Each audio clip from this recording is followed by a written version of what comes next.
There's a connection between blood sugar and mental health. Having strong social ties has been really shown to help improve mental health. So your gut health and your mental health are very closely linked. Chronic sleep deprivation is one of the main things that leads to. Estrogen really helps with mental health in a lot of ways. To improve mental health, you really want to work on physical activity is 1.5 times more effective at reducing mild to moderate symptoms of depression. Hello, and welcome to the Trinity Fit Over 40 podcast with me, Rob Burkhead. I am one of the co-founders of Trinity Transformation and creators of the Fit Over 40 method.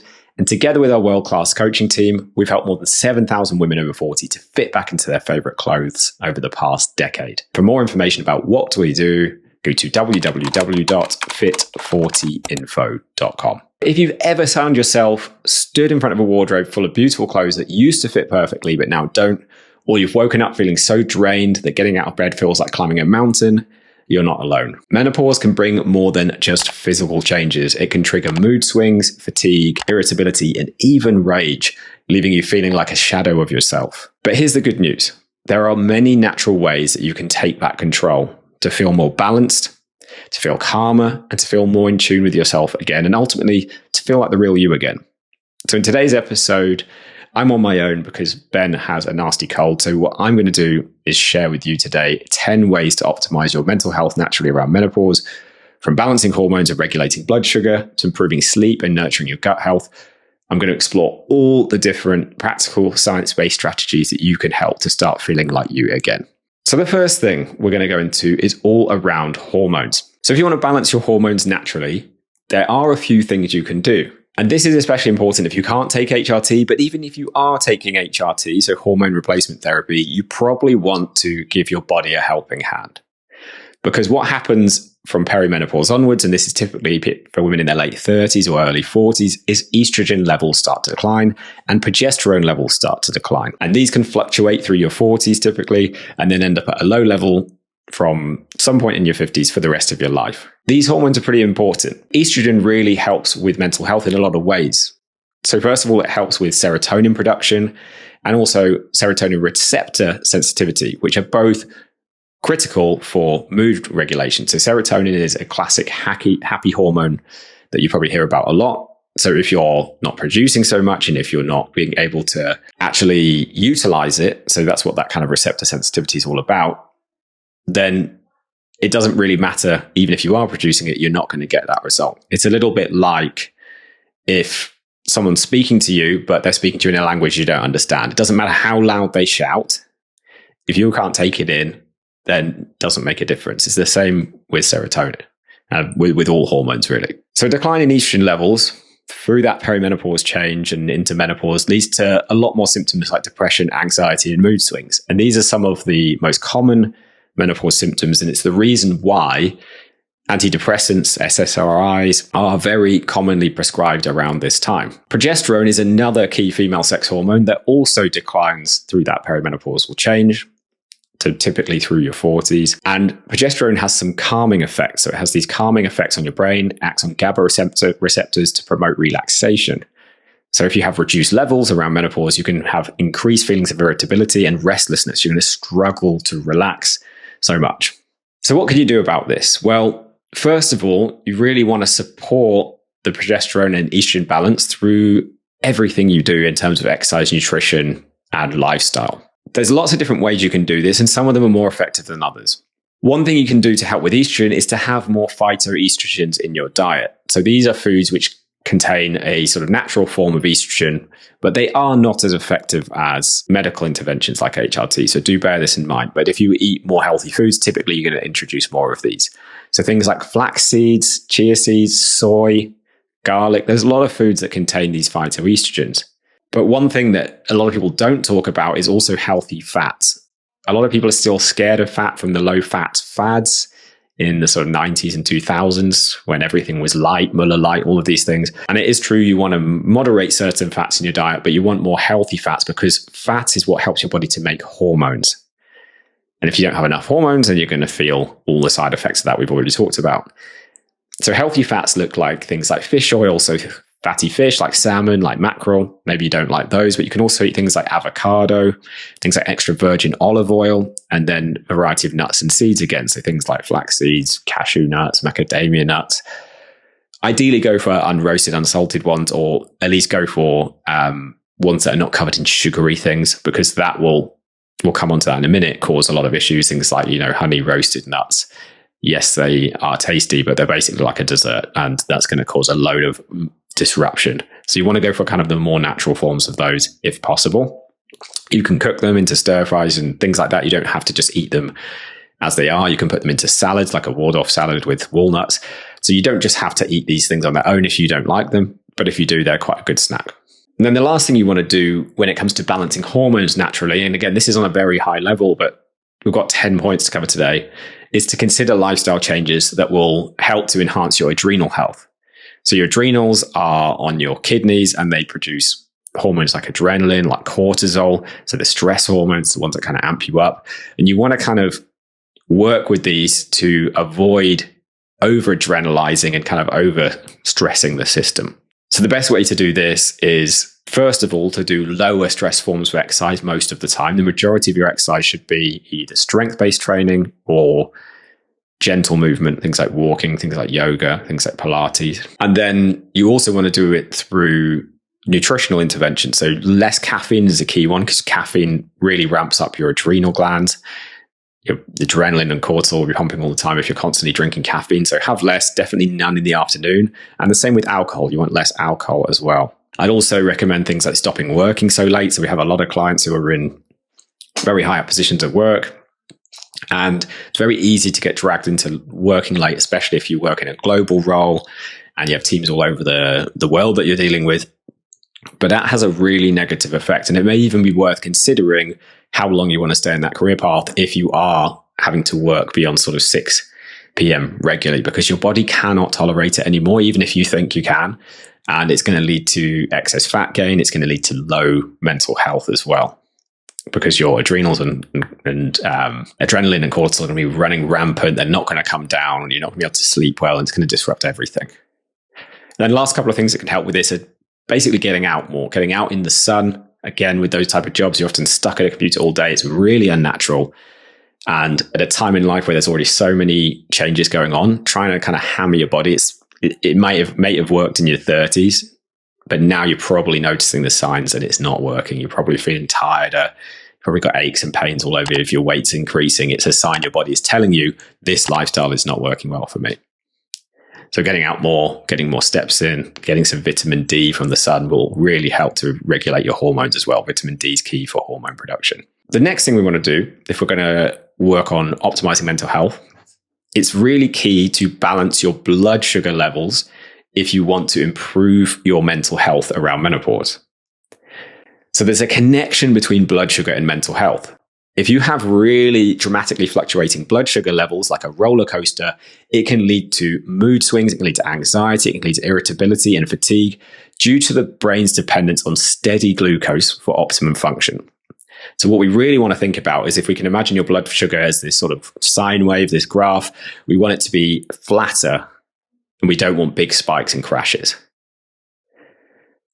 You are more prone to those big spikes and crashes around menopause because estrogen helps to regulate your blood sugar. It helps to improve insulin sensitivity, which means your body can deal with that blood sugar and bring those blood sugar levels back into a good place. So regulate your glucose more easily. So around menopause, your body is not going to be able to do that so much. You're not going to be able to get away with eating the same kind of things you were before, really sugary foods, carb-based foods, and things like that. So what you want to do is really steer away from those sugary foods. They should be a rare treat. You don't have to never have them, but you don't want to be having them regularly, because it's going to cause these spikes and crashes in blood sugar, and that is going to really lead to more mood swings, anxiety, irritability, and fatigue. If you're fed up with trying everything and seeing no results, watching your weight creeping up and struggling to fit into your clothes, and you're looking for the fastest and easiest way to get your ideal weight and never have to worry about your weight or health again, you can save yourself years of trial and error by letting us take care of the hard work for you in our Fit Over 40 private coaching program. Over the past decade, our world-class team have personally guided more than 7,000 women to take back control of their health and confidence, and more importantly, maintain those results for life. If you're ready to finally get results that last and find out how we can help you do that too, click the link in the description below to get the full details now. You also want to eat food that's going to help to slow down your digestion and buffer any blood sugar spikes and crashes. And the best food for this is either protein or fiber. Ideally, you want to be getting both at every single meal, and a much bigger portion than most people are getting. So you want about a fist-sized portion of vegetables, of fiber, fist-sized portion at every meal, and you want a palm-sized portion of protein. And because your palm will be proportional to your body size and your fist, that will be relatively tailored to you. With our Fist Over 40 private coaching clients, we do go in more depth into this and give them more specific targets to aim for and more specific analysis and coaching. But if you're just listening to this, that's a good place to start. That will help to flatten your blood sugar curve. It will help to reduce crashes and spikes, and that will then make you feel a lot better mood-wise. There's also a number of other mechanisms I'm not going to go into today, how protein helps to lift mood. So protein is absolutely key, not just for losing weight and building muscle, which it is important, but it's actually really important for mood regulation around menopause. It's not this thing that just should be for young male bodybuilders. It's essential around menopause and actually more important than ever, and you need more than ever.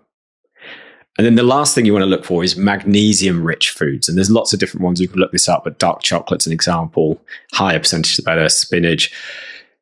Or you can supplement with magnesium. So magnesium glycinate or magnesium citrate are the best forms that are most bioavailable, so most likely to be absorbed, because magnesium really helps to support relaxation and bring down anxiety levels. It also helps to improve sleep. So it's going to help all of these things. So that's the second thing we want to do, is really think about blood sugar and regulating that. And that'll be through quality nutrition, steering clear from processed carbohydrates and sugar to things like white bread, pasta, cereal, granola. All of those can be an absolute disaster for blood sugar, and steering and moving more towards higher protein, higher fiber foods, which are going to digest more slowly. You can still have some carbohydrates. Our clients still eat carbs and lose 1 to 2 stone in 12 weeks, but it'll be looking for things like, let's say, sweet potato with the skin on. That's going to be much higher in carbohydrate. It'll be putting a lot more veg if you're having a stir fry into that stir fry, and a bit less of the rice, and then a lot more protein, and then it'll help you to still process those carbs better. So a lot more protein, a lot more veg.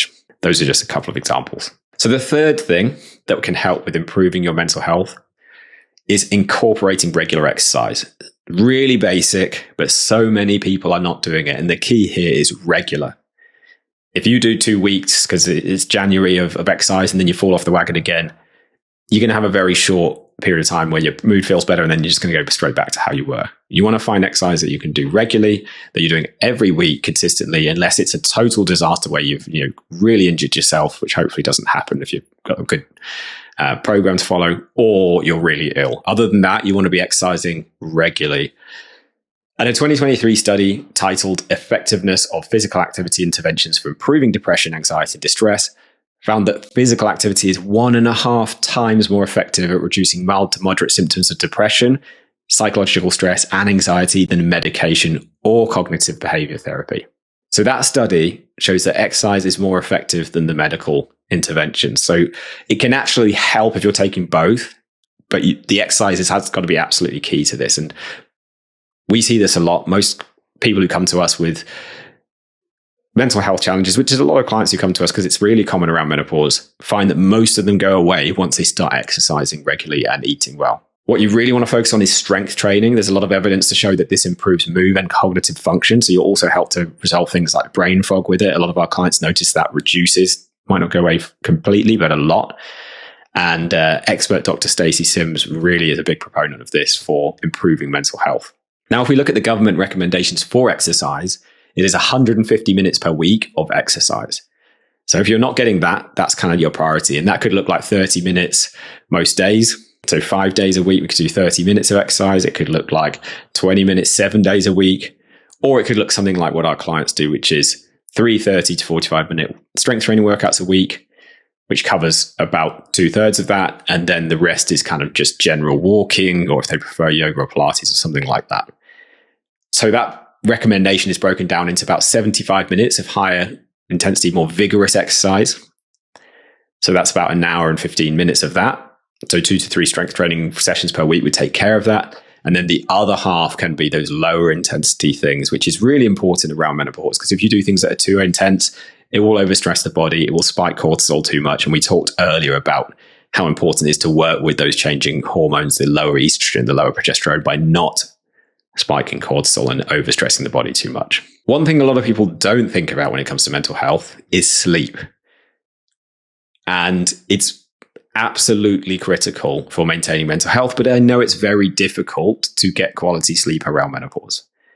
But it's not impossible. Again, we have clients go from having really broken sleep to sleeping through the night, or going from waking up a few times an hour sometimes. So we've had clients who wake up 7 times an hour, go to maybe waking up once a night. And that is still a massive improvement that will massively improve mental health. My favorite go-to expert for sleep is Matthew Walker, Dr. Matthew Walker, and he's written a phenomenal book called Why We Sleep. It's a very long book, but it's very good. But if you don't have time to listen to that or read that, he highlights that sleep is not merely just for rest, but it's actually an active process that's crucial for emotional regulation, cognitive function, and psychological well-being. So it's kind of where your brain repairs and recovers after the day. And if you're not getting it, it's just going to get more and more broken. It's kind of like if you drove your car nonstop forever and never got it serviced, you never let it rest and cool down, it will blow up very, very quickly. And people's brains are effectively doing that. One of the most profound effects of sleep is its impact on emotional stability, which is something people find is more difficult around menopause. And during REM sleep, so rapid eye movement sleep, which is kind of the last phase of sleep, so the one that takes longest to get into, the brain processes and regulates emotions by reactivating and reorganizing emotional experiences that you had recently. So those stressful things that happened during the work day, or the things that happened with your family that were difficult that day, you need to get into that REM sleep so your body can kind of file them away in the correct filing cabinets in your brain, and they're not just spinning around all day, every day, and you're constantly ruminating and stressing about them. And if you don't get adequate REM sleep, you are going to be more prone, there's a lot of data to show this, to anxiety, depression, and heightened emotional reactivity. So I think personally, from speaking to a lot of clients, chronic sleep deprivation is one of the main things that leads to mental health challenges around menopause. It also really increases your risk of every health condition, cancer, heart disease, having a car accident, making a mistake at work. All of those things in Walker's book, he covers them, are massively increased. And even one night of poor sleep can lead to a 30% increase in emotional reactivity, whilst chronic insomnia doubles the risk of developing depression. So sleep and mental health are very closely linked. So what can you do about it? Well, how can you improve your sleep around menopause? Well, first of all, the big one is just to make sure you are exercising regularly, like I talked about earlier. Because if you're not physically tired. Yes, you're tired from all the symptoms and from the work, but your body isn't tired, so you're going to be wide and wide awake. Second thing, you want to also make sure you're wound down before bed. So you need a consistent bedtime routine where you're not just going, work, now I'm in bed, why can't I sleep? If you eat late, if you have caffeine in the afternoon, if you're having alcohol in the afternoon, all of these things are going to massively disrupt your sleep around menopause. So you need to kind of re-evaluate and restructure your evenings to be more likely to get a good night's sleep. Because if you're going to bed wide, it's not going to happen. One thing people don't talk about, though, is actually what you do in the morning is what defines how well you sleep. So your circadian rhythm, which is your hormonal rhythm throughout the day, which will put you into a state where you're ready to sleep or not in the evening, depending on what you do, is actually set in the morning. So the time you're going to fall asleep is set by when you get up and then what you do in the morning. If you just go straight on your computer, it's not going to work. You need to go out into sunlight and get natural light in the morning, and that will set you up and your circadian rhythm up so that in the evening you are tired and will fall asleep. Your melatonin is high. You've probably heard of that hormone. And that's the thing that's going to lead you to fall to sleep. So it's about getting up, getting some natural light, even if it's just a walk around the block. If you've got a dog, that helps. We have a dog. Walk to the gym, sit in the garden if it's the summer. Probably not now if you're in England. But have some way of getting a little bit of natural light in the morning will really help. And then even better if you can get it in the evening too. So in the summer, we kind of walk our dog in the morning and evening. That really sets you up with that. It also helps for me to kind of de-stress from work. So we have over 560 something clients. It's pretty stressful supporting that many people at times. I'm really passionate about what we do. I work a lot. So those things bookending my day help me to kind of go, okay, I'm switching now from work mode where it's reactivity and high pace to slowing down into the evening and everything winding down. And I notice the days I don't do that, I tend to kind of go into the evening still ruminating, thinking about everything, struggling to take my mind off it, and it's harder to sleep. And I'm not going through these menopausal changes that make all of this harder. On top of that, you can use other things like herbal tea. So chamomile has a very good proven effect at improving your ability to go off to sleep.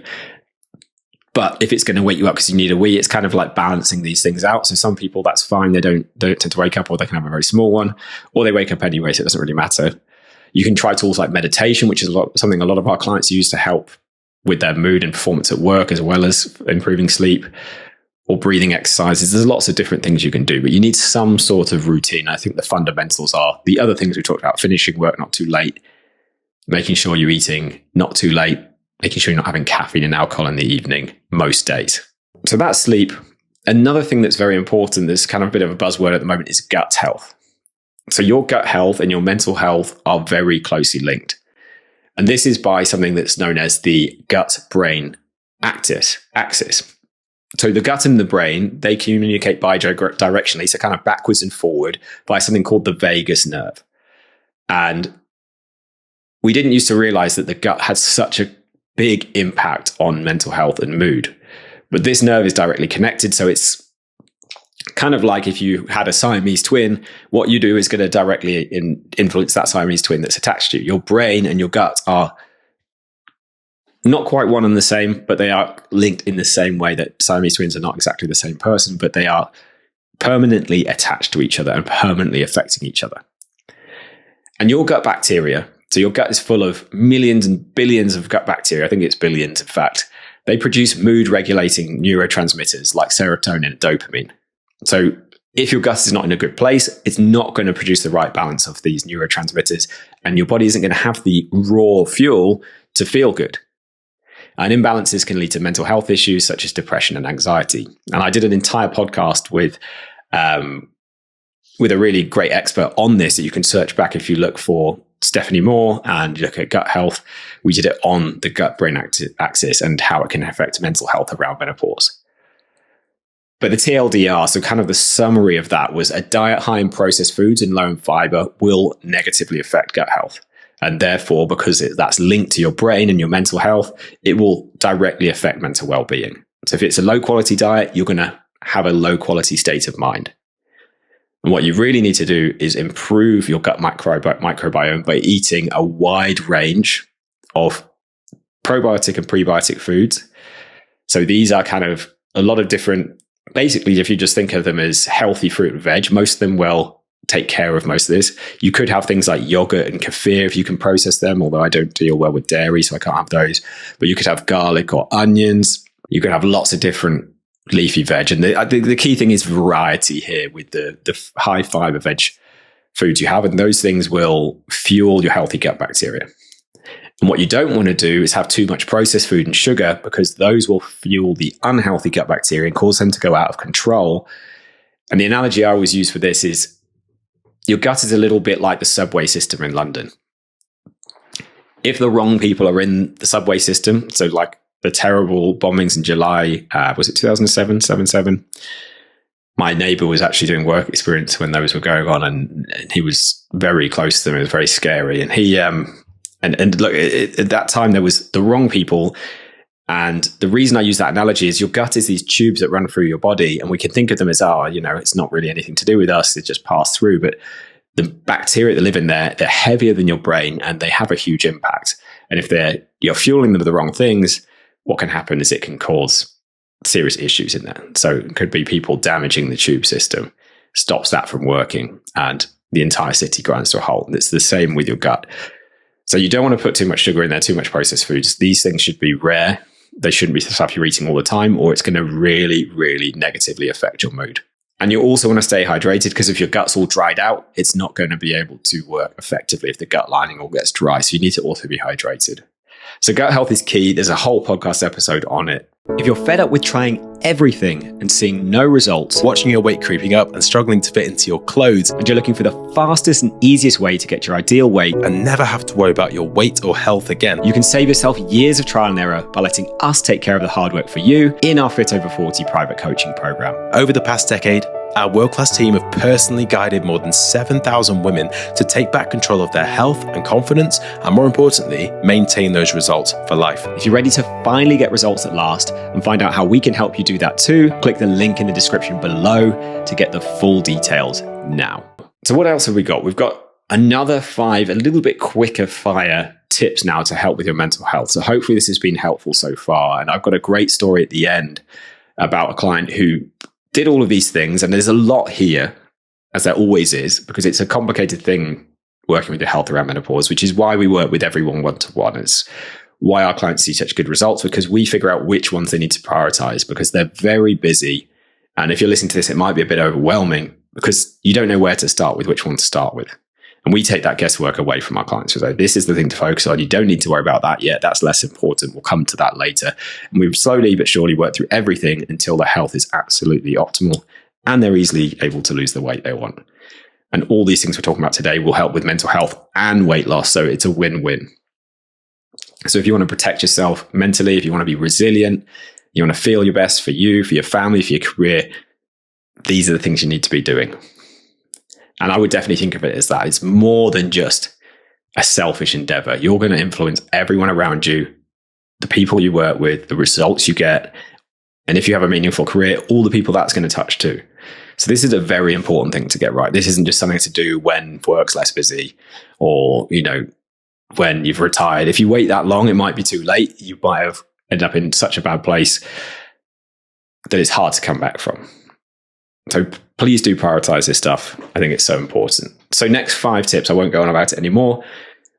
One thing we've seen a massive improvement for with clients is practicing mindfulness and stress reduction. So there's loads of different techniques now. There's loads of different apps you can use to help with things like meditation, journaling, or gratitude practices. It's all quite trendy, but it does work. We've seen clients go from a great example at the weekend. We just had an event, our Kickstart event. Rachel lost 4 stone 11 pounds. She was one of our end of year awards winners. She looks like a totally different person to when she joined. And she now meditates and journals every day. And she's a busy lawyer. She hasn't got loads of time. She's a single mom to 2 girls. But she still makes time for that. And everything else in her life functions better because of it, as well as achieving that weight loss. If you don't know where to start, there's some great apps out there. I'm currently using a meditation app called The Way by Henry Schuckman. I have no association with that, but I have kind of lost my way a little bit with meditation recently, and I picked it back up using this. And it's very easy. It's kind of like how our program works, where you just open it, and for our workouts, they're virtual personal training sessions, pre-recorded. You just press go and follow it along. You don't have to think about it. And it's exactly the same with this. You just press go, listen to it, and by the end of it, you feel better. You feel much calmer. You can feel everything settle. So mindfulness and active stress reduction is absolutely key. It could also even be doing things like hobbies, just making sure there's times in your week. I ask some of our clients this because then, again, I had a conversation with a client at the weekend who's in a very busy, high pressure job, very high up in an investment bank. And I said, where in the week have you got anything for you? Where's the hobbies for you? And it was like, it's just work and then family, I guess. And that's it. So you need some outlets. If you only have stress inlets, so family, stress inlet, work, stress inlet, if you don't have any way of getting it out, it is going to build up and build up, kind of like water in a bath with the plug in and then no overflow. Eventually, it's going to overflow and damage everything. And this is what happens. Physically, it's going to damage everything. Mentally, it's going to damage everything. One other thing that can really help with mental health, it's so obvious when you think about it, but so many of us struggle with, myself included at times, is boosting social connections. So a lot of the time now, if you're like me, I work in a remote job. My wife does too, luckily, so we are around each other. But I see my friends less than ever now at this age compared to, if you're at school, you see them all the time, maybe a bit too much. If at university, it was probably just right. Had friends around you all the time. A lot of the time now, it's like work colleagues and family and then other obligations. But having strong social ties has been really shown to help improve mental health. It reduces stress. It gives you a sense of belonging, and you have some emotional support if it's the right group that you're around. While social isolation has been shown to increase the risk of depression, anxiety, and cognitive decline rapidly. And I'm sure that's pretty obvious, but there's a lot of evidence showing that. So what are the solutions to this? Well, some obvious ones, obviously, try and spend more time with friends and family. But I think one thing that can really help, a lot of the clients that we work with find they feel kind of isolated with their problems. Their family doesn't get it. And they don't necessarily feel like speaking about all of them with their friends. So at the weekend, we had our Kickstart event with 30 women there, and they said they were talking more openly with the other ladies there because they were in the same situation and they didn't necessarily know them quite so closely for years. And they weren't going to have kind of the stuff they revealed told and gossiped about because it wasn't within their friendship group. So they were able to talk more deeply and have these deeper, more meaningful connections. And a lot of our clients have formed friends for life. They come to all our events now, and new ones who come and integrate into that as well, or through our online communities, because people are able to share things they wouldn't share elsewhere. So people were sharing facts that, now their kids are grown up, they're finding it a little bit hard to engage in their romantic relationship. Things have drifted a little bit and they're not sure where to start with that. Clients were sharing how maybe their partner has one client, Rachel, who I talked about earlier, had an alcoholic husband, or she's separated from him now, but at an event a couple of years ago, it was the first time she revealed to anyone how difficult it was and how it was affecting her family and her daughters. And they've now separated and she's now lost the weight and she feels better than she has done in years because she gave him an ultimatum and he didn't change. And she was able to share this because this was the right type of supportive group. And there's a massive mental relief and warm feeling when you can do that. And I've been part of other groups that have felt the same. And I know I've had massive relief getting things off my chest that I just know I couldn't really tell a friend because they wouldn't get it, or because they might tell someone else and I don't want it to go around the group. So I think having a really empowering group around you of people who are trying to achieve things like you is very important. And it's hard to find, but that's one thing we've fostered inside Trinity and our Fit Over 40 community, and they are amazingly supportive of each other. There's a couple of other things you can do to support mental health. So supplements is key. If you have tried everything else here and you're still struggling, it's not something I would worry about before then. I only think of supplements as an extra thing once you've kind of covered the baselines of getting your nutrition in the right place, your exercise in the right place, your sleep. But if you're still struggling with sleep, or you're still struggling with other issues, or you're still struggling with mental health after doing all of those things we've just talked about, then it's time to look at supplements. So I mentioned magnesium before. That's really, really good for relaxation and sleep. I've had clients go from broken sleep to sleeping through the night, just taking a magnesium supplement. Omega-3s for brain health, especially if you don't eat a lot of high omega-3 foods. So typically this is mostly like fatty fish, maybe free-range eggs as well. For a lot of people, it's hard to get enough of them, and the balance of omega-3s to 6s is wrong. There's a lot of omega-6 in processed food, in seed oil, in spreads, margarine, that's in pretty much all for processed food. And if that balances off, your brain health is also going to be off. But you can also consider things like adaptogens. So ashwagandha, rhodiola rosea, these are supplements which are very clever. They're natural substances, but they help to support stress resilience in a load of different ways. I'm not going to go into too much into depth in them today, but they are very, very powerful. And we've had clients find that they really help to regulate their stress. They help to regulate cortisol, the main stress hormone. And that's why they're called adaptogen, because they kind of go into the body and do what's needed to regulate levels of your hormones. And if you can't take HRT, a really good supplement, or even if you can, but a really good one is called NuMind, NU:mind. And they've developed a supplement called Menopause Support, which is with Charlotte Hunter, who we've had on the podcast.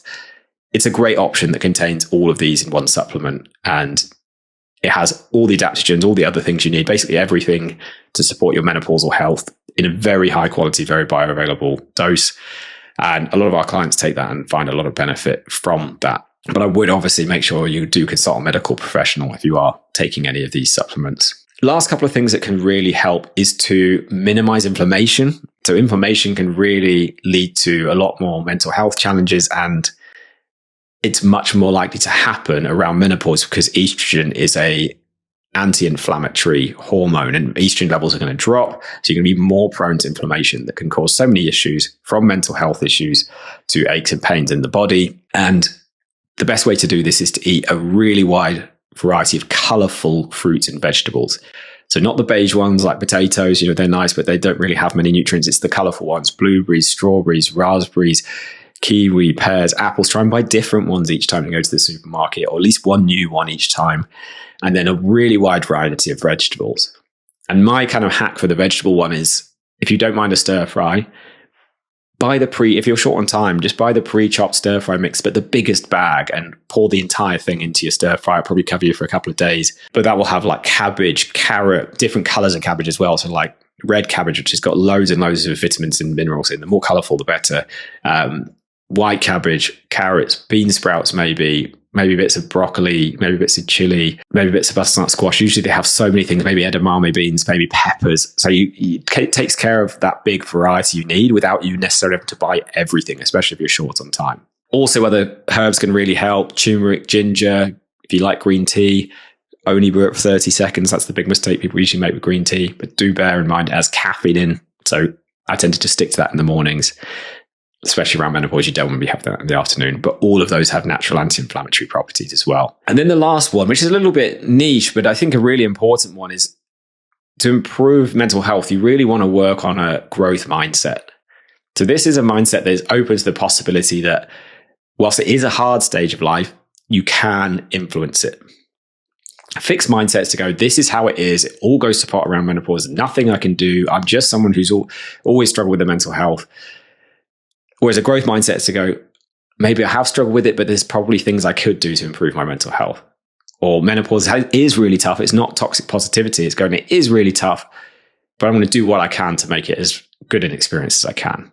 And if you can do that, it will then help to open up the possibilities and also give you hope. And hope is absolutely key to mental well-being and feeling more positive. And a big key part of that is to set up new goals and find people who can then help support you on that journey. So you're feeling like you're heading in the right direction, not the wrong direction. And that is what we do with all of our Fit Over 40 clients. But I've got a great example here from one of our Transformation of the Year winners, Rebecca, who was with us at the weekend, because that was one of their prizes they won, as they won the entire retreat, as well as lots of Trinity clothing.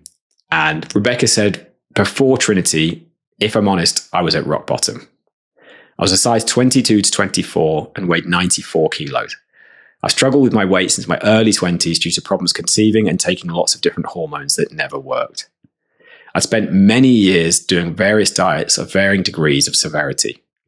I was depressed and on antidepressants, so type 2 diabetic and more miserable than I can possibly describe.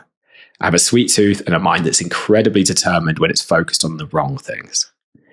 Always struggle with cardio and load exercise because I just don't have the stamina. And I've been like this since puberty. I then had to have an emergency hysterectomy, which threw me into my menopause. Due to my condition, I couldn't take HRT, and there's not enough words left to describe this torture, but I was at the point where I was unbearably miserable when I came across an advert for Trinity. I couldn't have started at a worse time personally for me, although I do believe it saved me. The challenges I faced in the 2 years since I started this plan are redundancy, a nasty divorce, including losing my house, losing my job, another redundancy, losing my home again, and downsizing to a bedsit, and my dog dying after 14 years. I had the same mindset for 30 odd years.